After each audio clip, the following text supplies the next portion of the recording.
Os melhores amigos da internet. Ó, não, banhando contigo aí, ó. Banhando contigo, ó.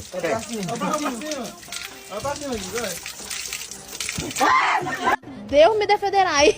Quando um amigo vem me defender. E o médico lá tratou mal ele, ainda desrespeitou ele, porque ele trabalha numa padaria com padeiro, né? E desrespeitou o rapaz, entendeu? Dizendo lá que ele queimava a rosca, porque ele tava com dor na coluna, entendeu? Isso é um descaso, um desrespeito. Não, nada a ver, irmão. Olha, mas disfarça.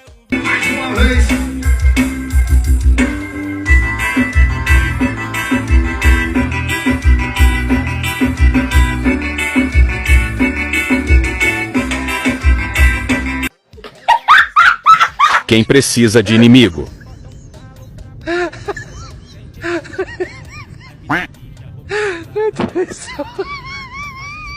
Sai daqui, seu cachorro. Eu e meu amigo quando ficar velho.